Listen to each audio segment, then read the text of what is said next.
ঋণ করতে করতে এক পর্যায়ে দেখবেন যে চিন্তা চিন্তা স্ট্রোক করে মারা যাবে। সাধারণ মানুষ তার বাজারে আসার মধ্যে ঘরে বসে বসে থাকতে হবে। বাজেট ঘোষণার পর স্বস্তি নেই বাজারে। কমেনি চাল, তেল, দুধ সহ নিত্যপণ্যের দাম।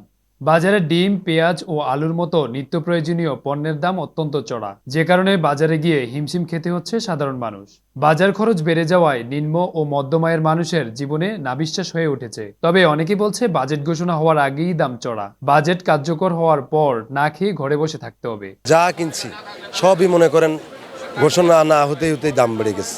তাই প্রত্যেকটা জায়গায় আজকে মনে করেন কথা কাটাকাটি হচ্ছে, ভাই আপনি এরকম দাম বাড়াইছেন কেন, কি বৃত্তান্ত? কল কি ভাই বাজেটের দাম বেড়ে গেছে। সাধারণ মানুষ তার বাজারে আসার মধ্যে ঘরে বসে বসে থাকতে হবে, এছাড়া কোনো পথ নাই।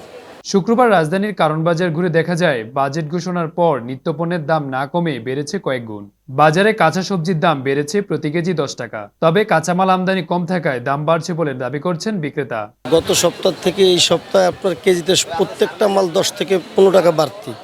আমদানি কম, আমদানি বেশি হলে দাম কম থাকে, আমদানি কম হলেও দাম বাড়তে থাকে। মাল নষ্ট হয়ে গেছে, গরমে প্রচুর মাল নষ্ট হয়ে গেছে, মাল নাই, এই কারণে দাম বাড়তি। দ্রব্যমূল্যের এমন পরিস্থিতির মধ্যেই বৃহস্পতিবার জাতীয় সংসদে 2024-25 অর্থবছরে প্রস্তাবিত বাজেট পেশ করেছেন অর্থমন্ত্রী আবুল হাসান মাহমুদ আলী।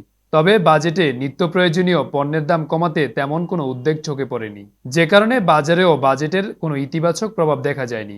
এখনো বাজেটে কমানো এখনো প্রভাব পড়েনি। যদি বাজেটে যদি প্রভাবটা পড়তো হয়তো দাম কমবে, আর যদি প্রভাব না পড়ে তাহলে দাম হয়তো আগের মতো থাকবে। কোনো পার্থক্য এখনো মনে হচ্ছে না আর কি। বাজেট এফেক্ট যে করতেছে বাজারে সেরকম কোনো কিছু মনে হচ্ছে না। বাজারে পাইকারি পর্যায়ে প্রতি ডজন ডিম বিক্রি হচ্ছে 56 টাকা, হালি বিক্রি হচ্ছে 52 টাকা, আর একটি ডিমের দাম নেওয়া হচ্ছে 13 টাকা। এ দাম প্রায় বছরের যে কোনো সময়ের চেয়ে সর্বোচ্চ মনে করছেন অনেকে। তবে বিক্রেতারা বলছেন বাজেট কি হলো সেটাই জানি না। দুধের দাম বেড়েছে, চাল তেলের আগের দামই রয়েছে। বাজেটে কি হয়েছে ভাই এই তো শুনি নাই এখনো। কোনটার দাম বাড়ছে কমছে কিছুই তো শুনি নাই। কতগুলি দাম দেখাচ্ছে যে দাম কমছে, আজকে তো দেখি যে দাম তো আগের চেয়ে কমছে, দাম আরও বাড়াই ফেলাইছে। ঋণ করতে করতে এক পর্যায়ে দেখবেন যে চিন্তা চিন্তা স্ট্রোক করে মারা যাবে। বড় লোকই থাকবে, আমাদের মতন মধ্যবিত্ত যারা তারা স্ট্রোক করে মারা যাবে।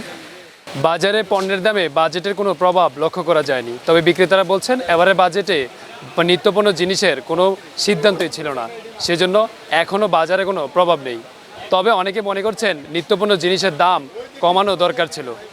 Arafat Hossain, news now 24, Dhaka.